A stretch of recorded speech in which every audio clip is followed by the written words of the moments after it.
Boa noite, meus caros. Vejam só, nós combinamos que eu faria essa atividade hoje, eu e a Lilian, há um mês atrás. Escolhemos o dia e, na ocasião que escolhemos o dia 18, também marcamos o tema, o título do trabalho, que é o Espírita nos Tempos Atuais. Eu, e tenho certeza quase que a Lilian também, no dia que nós marcamos, não nos demos conta de que dia era hoje. E hoje é um dia de aniversário. Um dos aniversários mais importantes na história da humanidade, não há dúvida nenhuma quanto a isso. No verso aqui, a contracapa do Livro dos Espíritos, desta edição que eu tenho, diz o seguinte: o Livro dos Espíritos foi o primeiro a ser recebido diretamente do mundo espiritual pela equipe de médiuns em várias cidades da Europa, reunida e coordenada por Allan Kardec e seus companheiros. O Livro dos Espíritos é, portanto, o marco inicial de uma doutrina de profunda repercussão no pensamento e na visão de vida de considerável parcela da humanidade.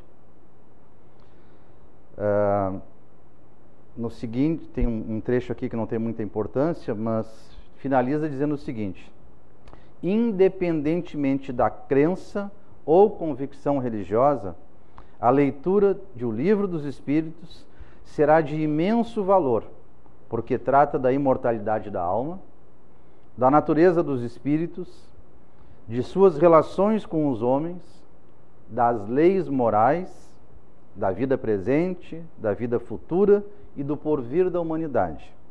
Assuntos de interesse geral e de grande atualidade. Vejam só, nesta transição de milênio de conturbação e perplexidade. Hoje, 18 de abril, completa 159 anos da lançamento para o público em Paris do Livro dos Espíritos. Exatamente hoje. E essa frase final aqui, nessa transição de milênio, conturbação e perplexidade, era este o objetivo da conversa de hoje. Jamais se imaginou que isso seria tão apropriado, Período tão conturbado, tão confuso, de modo especial no nosso país aqui. Vejam só, no sábado eu fui fazer um trabalho lá em Novo Hamburgo e eu acabei encontrando um menino que formou-se aqui na FACAT em dezembro de 2014 e ele veio me lembrar e ele disse assim: eu estou recordando agora, pelo que cada dia que eu olho o jornal e a TV, eu estou recordando uma frase que o senhor disse na nossa formatura, porque eu fui paraninfo deles. E eu disse: o que foi? Ele disse assim: o senhor disse que, pedindo para que cada um de nós fizesse um esforço de melhoria pessoal e de melhoria profissional, alertou que nós estávamos passando por um período de enorme crise, de crise moral. Ele disse: é o que nós estamos vendo não só no Brasil, mas no mundo. E de fato, se nós observarmos bem, basta assistir televisão, ler um jornal, nós vemos isso. Crise aqui no Brasil, não precisa ser comentado, mas ela se espalha no mundo inteiro. Crise dos refugiados na Europa e na África, são atentados terroristas na Europa, nos Estados Unidos, as coisas mais malucas do mundo. Um candidato à presidência dos Estados Unidos, o país que mais defendeu a liberdade em toda a nossa história, propondo construir um muro separando os Estados Unidos de outros países. Muito bem alertado pelo Papa Francisco, dizendo que quem constrói muros não é cristão. Então nós estamos de fato num período de muita conturbação. E o Espiritismo tem uma palavra a dizer sobre isso, e de modo especial marcado no dia de hoje. Quando nós lemos em calma este livro fundamental da doutrina espírita, também uma coisa nos chama a atenção. A primeira lição, a lição talvez a mais importante do Livro dos Espíritos e de toda a doutrina espírita, é que nós não somos pessoas passageiras. Não importa uma vida de alguns segundos aqui, de 50 anos, de 60 anos, de 80, de 100 anos que se passe nesta existência, isso não tem muita importância, não é o fundamento da nossa vida. O mais importante é que nós somos criaturas que, quando morre o corpo, continuamos vivos e retornamos a este mundo em novas encarnações, participando de cada momento da humanidade. Nós somos, a partir do momento que fomos criados, seres imortais. Portanto, com responsabilidade em todos os momentos da história. Em todas as etapas de vida nós temos responsabilidades.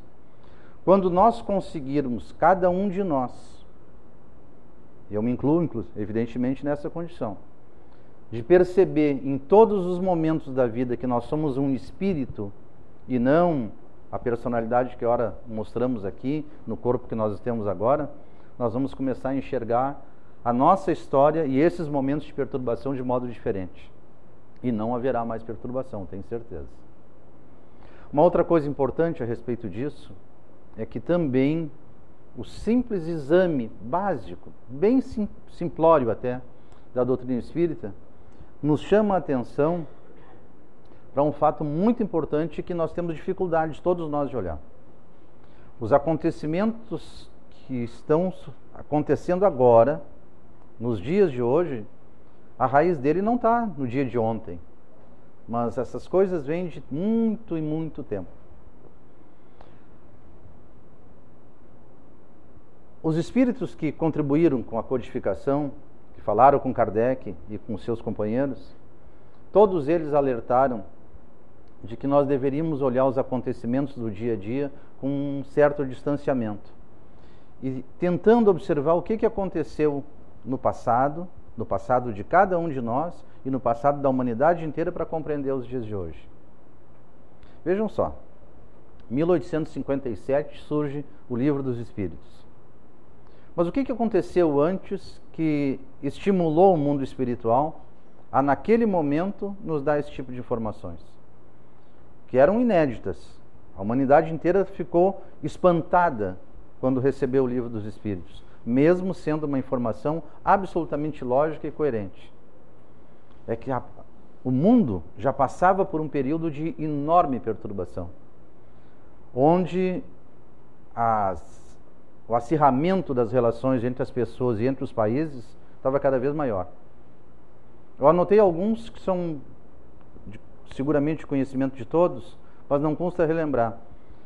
70 anos antes do Livro dos Espíritos, em 1870, era o período onde o povo da França, e é reconhecido também por todos os historiadores, que era o povo mais culto e mais avançado da época, se revolta contra a monarquia, que era um processo de absoluto egoísmo de algumas famílias que se diziam nobres, vivendo às custas do povo, e a grande maioria do povo, não só pobre, isso era o de menos, mas sem liberdade. As pessoas eram propriedade do rei e dos nobres que faziam a sociedade francesa. A Revolução Francesa, ela teve esta finalidade, tanto que adotou como lema 3 palavras: liberdade, igualdade e fraternidade. Porque eles queriam ser livres. Livres das amarras do governo, que era a monarquia, o rei completamente absoluto no seu poder, livres também da opressão da igreja, que, presa nas suas tradições, não deixava o povo pensar. Sequer divulgava entre o povo a própria Bíblia, que era o fundamento religioso. A Revolução Francesa teve esse processo, esse caminho. Logo depois, no mesmo período, nos anos 1800, Napoleão, sem dúvida que foi programado no mundo espiritual para fazer uma mudança completa na Europa. E só que Napoleão, pelos meios que eram disponíveis e por algumas decisões dele próprio, ele também, além de ter libertado vários povos na Europa inteira, pois ele reúne um exército e fica praticamente como o único líder poderoso na Europa, ele também cai nas suas contradições e acaba também tirando a liberdade dos outros povos, não cumpriu o seu papel. Em 1812, inspirado tanto em Napoleão quanto na Revolução Francesa, acontece a independência dos Estados Unidos, com um grito de liberdade. Cada povo tem o direito de escolher o seu próprio caminho. Até hoje, não há dúvida quanto a isto, é a nação mais livre da Terra e que serve de exemplo para todos os outros. Mas esse processo todo de liberdade, as pessoas diziam: nós queremos ser livres e ser donas do próprio destino. Sempre há contradição na humanidade. Nos anos 1840 e 1850, logo na esteira dessa luta por liberdade, surgem as ideias socialistas, onde, afirmando que queriam a liberdade de cada um, disseram que o mais importante era a igualdade entre todos. E acabou gerando, até hoje, movimentos políticos, sociais, que, na verdade, com o nome de liberdade, escravizam as pessoas. Em 1859, logo depois desse processo, então, 1857, surge o Livro dos Espíritos, dizendo que cada um de nós, na verdade, já é um espírito livre, porque a liberdade é uma das leis morais, é um dos atributos verdadeiros de cada um de nós. Mas estamos sujeitos a situações políticas, econômicas e sociais nos diversos países. Mas cada um de nós é responsável pelas suas próprias escolhas. E nós, portanto, precisamos saber disto, nos reconhecer como espíritos e, a partir daí, nós decidirmos o que queremos neste processo que nós estamos agora. No país onde nós moramos, na cidade onde nós moramos, no mundo em que nós vivemos.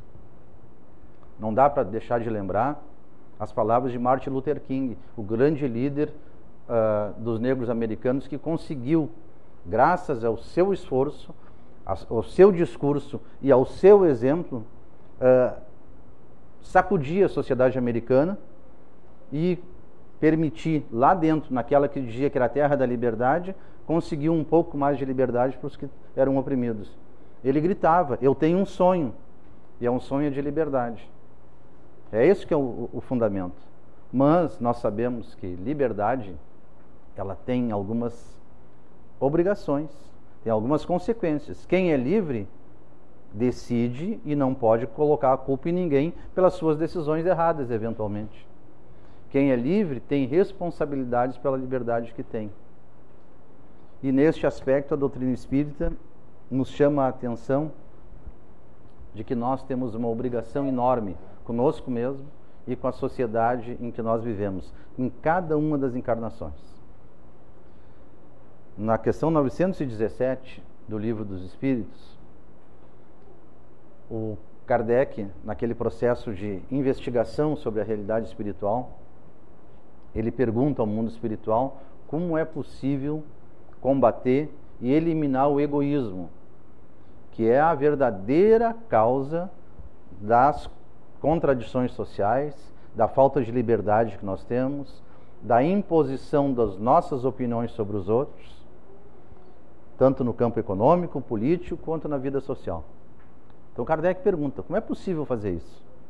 A resposta do mundo espiritual diz o seguinte, me permitam lê-la: de todas as imperfeições humanas, o egoísmo é a mais difícil de desenraizar-se, porque deriva da influência da matéria, influência que o homem, ainda muito próximo de sua origem, não pôde libertar-se. E tudo concorre para isso: as suas leis, a sua organização social, a sua educação. Há 159 anos, o movimento espírita está lançando um alerta para a humanidade. Nós queremos viver melhor, nós queremos morar num país sem conturbação, com todas as diferenças de opinião, de como governar, de escolha política. Não é? Cada um é livre para fazer isso, não se trata aqui absolutamente disto. Mas nós precisamos educar as pessoas, cada um de nós e a todos aqueles que nós possamos educar, combatendo o egoísmo. Fenelon, um dos espíritos que contribuíram com as informações para a codificação espírita, ele diz o seguinte: os bons sentimentos são animados, estimulados e honrados mais do que em qualquer outra época, porque nós já conhecemos a realidade. Entretanto, o egoísmo é um verme roedor, continua a ser uma chaga social. É um mal real que se alastra por todo o mundo e do qual cada homem é mais ou menos vítima. Cumpre, pois, combatê-lo como se combate uma enfermidade epidêmica. Prossegue Fenelon dizendo o seguinte: contudo, só se obterá sucesso se o mal for atacado na sua raiz, isto é, pela educação. Não por essa educação que tende a fazer homens instruídos, mas pelaquela que tende a fazer homens de bem. Quem acompanhar, assim, o filho do rico ou o filho do pobre, desde o instante do nascimento, e observar todas as influências perniciosas que sobre eles atuam, em consequência da fraqueza e da ignorância dos que os dirigem, observando igualmente com quanta frequência falham os meios empregados para moralizá-los, não poderá espantar-se de encontrar um mundo com tantas esquisitices. O homem deseja ser feliz e é natural, e o sentimento nato que ele tem deste desejo. Esta é o nosso destino, sermos felizes. Tudo que nós passamos, todas as conturbações que nós vemos na vida social, na vida política, na vida nacional, na vida familiar, Fenelon afirma que a causa fundamental é o egoísmo. É a busca do interesse particular, do interesse seu do próprio momento, sem olhar onde é que nós estamos, sem observar rigorosamente em que mundo nós estamos e quanto cada um de nós ainda precisa empreender de verdade esse processo de consertar-se a si próprio. Consertando-se a si próprio, nós consertamos o mundo. Vejam só, quando o mundo espiritual nos afirma que nós somos livres e que existimos, cada um de nós, já há muito tempo, e que as circunstâncias de hoje foram plantadas lá no passado pelas nossas atitudes, as atitudes que ocorrem hoje na vida de cada um e, portanto, na vida da nossa sociedade, nenhuma delas surgiu agora. Elas vêm vindo de muito tempo. Em cada etapa de vida, em cada encarnação, nós, quando conseguimos, quando fazemos esforço, nós vamos nos melhorando, paulatinamente, mas provavelmente muito lentamente. A razão pela qual o mundo espiritual nos deu o Livro dos Espíritos foi nos dar uma oportunidade, nos fazer um chamamento, nos dar uma verdadeira ferramenta para que nós possamos nos conhecer um pouco melhor e, a partir daí, cada um decidir qual é o caminho que de fato quer. Qual é o caminho de uma vida em concórdia, sem perturbação, ou pelo menos com o mínimo de perturbação possível. Reconhecer no outro uma pessoa não igual a nós, mas que foi criada da mesma forma, porque iguais não seremos nunca. Cada um de nós tem uma trajetória diferente, mas que todos, exatamente por isso, merecem o mesmo respeito e a compreensão de que somos diferentes. A igualdade, ela é uma quimera. É uma quimera na realidade, é uma quimera política, é uma quimera econômica. Nunca seremos absolutamente iguais, porque temos trajetórias diferentes, temos entendimento diferente da mesma realidade. O que não é possível é que continuemos, como vemos fazendo, no mínimo, há 10 mil anos, é criar muro dividindo um e outro. A situação no mundo hoje, e nesse aspecto eu vou lembrar mais uma vez dessas palavras do Papa Francisco, que são espetaculares, né? Quem ergue muros entre as nações e entre as pessoas não é um cristão. Nós, espíritas, nós somos cristãos. Está dito aqui no Livro dos Espíritos que o guia e o modelo para a humanidade é Jesus. Portanto, nós somos cristãos. Nós temos obrigação de seguir os ensinamentos dele. E todos esses ensinamentos estão acolhidos perfeitamente na doutrina espírita. Nós temos a obrigação de promover a concórdia. O que não significa, na promoção da concórdia, nós sermos concordinos, concordar com tudo que se faz. Nós temos a obrigação também de colocar na nossa vida e nas nossas atitudes as nossas opiniões. Só que jamais teremos direito de termos opiniões de ódio e de dissolução das relações entre as pessoas. A nossa obrigação é promover a paz.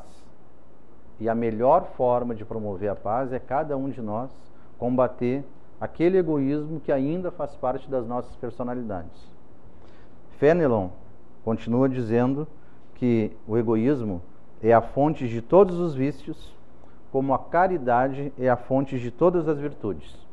Destruir o egoísmo, e desenvolver a outra, a caridade, tal deve ser o alvo de todos os esforços do homem, se quiser assegurar a sua felicidade neste mundo e a do futuro. A teoria que nos orienta, ela está dada. As atitudes, nós sabemos repeti-las a cada dia. O que falta, sem dúvida nenhuma, é que a gente tenha coragem de colocar isso em prática. Quando Fenelon fala da caridade aqui, ele também deixa muito claro que a caridade não é a caridade material. Não é sair distribuindo pão, roupa, dinheiro para os outros. Isso também deve ser feito na medida que se reconhece o outro como igual a nós, no sentido de filho de Deus, igual a nós. Mas também deve ser feito um propósito constante de elevação do outro. Tratá-lo como um irmão, como um filho de Deus. Esta sim a verdadeira caridade.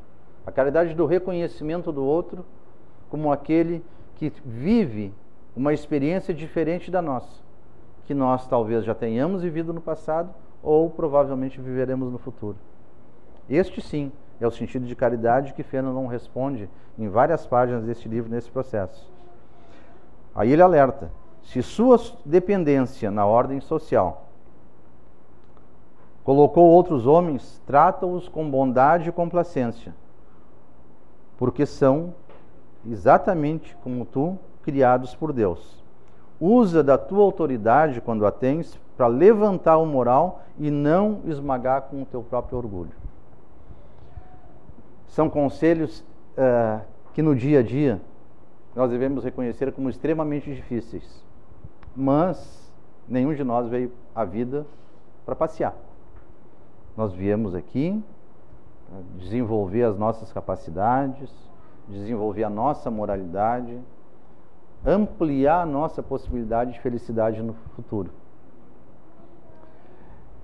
Eu trouxe também uma outra leitura, um pouquinho longa, mas ela é espetacular sobre esse aspecto de como nós podemos combater o nosso próprio egoísmo. Fabrício Carpinejar, nosso poeta, escreveu esse texto no jornal Zero Hora no dia 29 de março, recente. E ele diz o seguinte: ter razão é de menos nesta vida. Vejam só. Aquele que nunca deu o braço a torcer, um dia dobrará os joelhos. Mesmo o mais ferrenho orgulhoso não escapará da humildade. Ninguém escapa de conhecer a si. Pode durar perturbadores 20 minutos, um breve intervalo, mas experimentará o calor do despojamento. Beijará o chão de sua renúncia.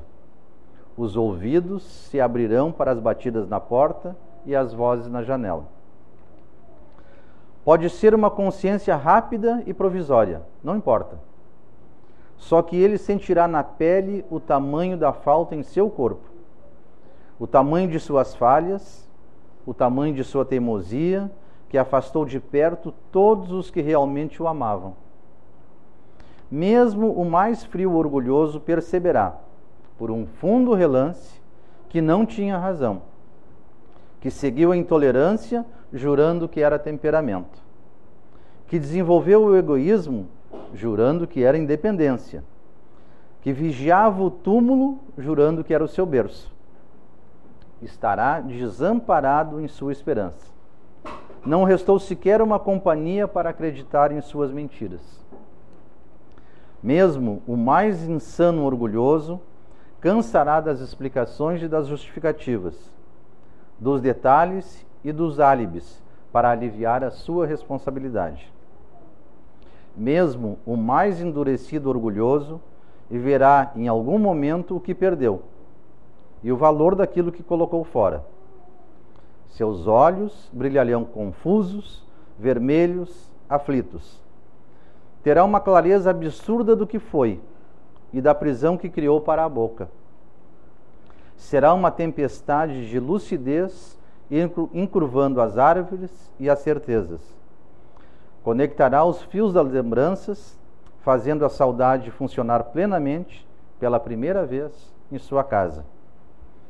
Ainda que por meros minutos, receberá a paz da pobreza, a paz da pequeneza, a paz da inutilidade, a paz de não ser coisa alguma sem os outros, que o colocará a chorar compulsivamente, rebobinando o sofrimento que gerou e entendendo o quanto comprou uma briga desnecessária com o destino, o quanto não valorizou o que lhe fazia alegre, o quanto sempre se viu traído e enganado por antecipação, o quanto dedicou o tempo a se vingar e a pendurar lições a quem não concordava com as suas convicções. Não ouvia o óbvio porque preferia falar bonito. Não pedia desculpa porque não queria ser fraco. Não se entregava para proteger a sua vergonha.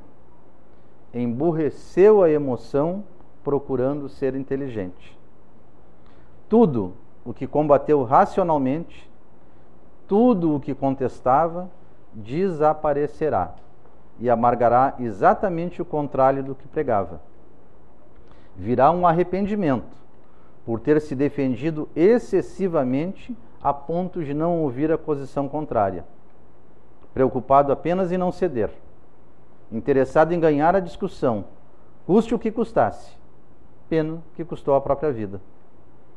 O que explica pais ligando de madrugada para os filhos, sem nenhum motivo, para dizerem simplesmente obrigado?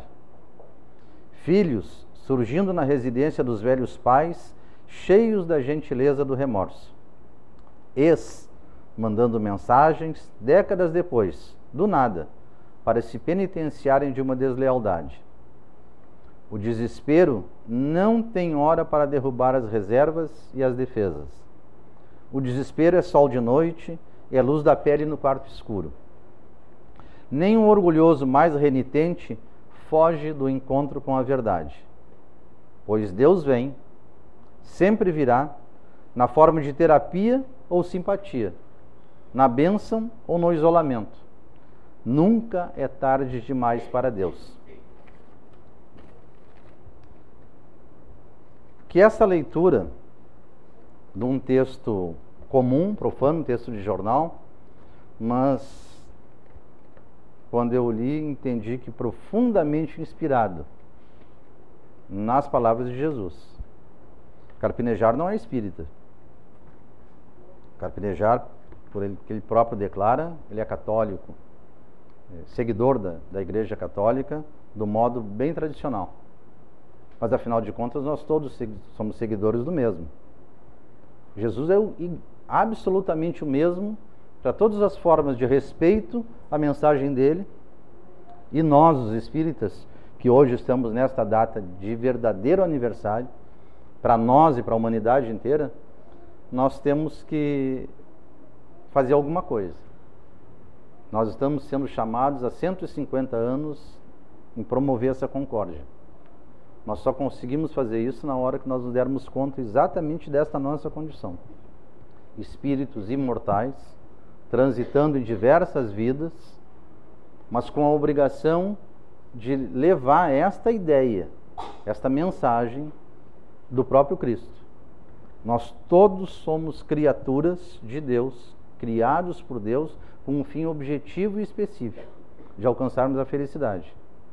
Só que para fazer isso, nós precisamos, cada um de nós, em cada etapa da vida, entrar de verdade no processo de reforma das nossas atitudes, das nossas opiniões, da forma que nós tratamos a própria vida. Mas o caminho está dado. O Evangelho de Jesus é acessível a toda criatura humana. A contribuição da doutrina espírita também está disponível para todos, para quem quiser, sem nenhum tipo de imposição. E se nós fizermos a única coisa que é permitida a um espírita,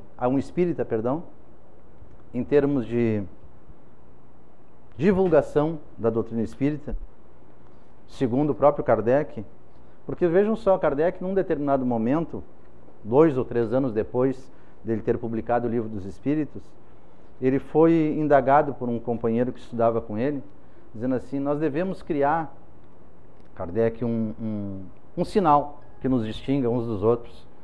Os católicos, por exemplo, fazem o sinal da cruz. O que nós podemos fazer também para que todos nós possamos nos reconhecer como espíritas uns aos outros?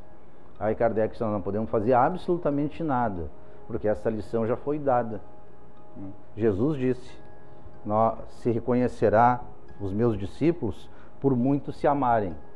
E o Espírito de Verdade, no período que nos deu essas informações da codificação, ele disse que 2 únicos mandamentos ele dava para a humanidade, para os espíritas de modo especial.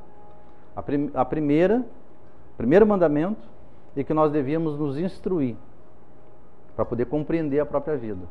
E o segundo mandamento é que nos amássemos uns aos outros. Então nós, como espíritas, e se possível inspirados nessas palavras do Carpinejar, nós temos o que fazer. Nós estamos, como disse aqui o editor do livro, num período de transição, de conturbação e perplexidade. Mas nós podemos, no nosso pedaço do mundo, melhorar tudo isso. Muito obrigado.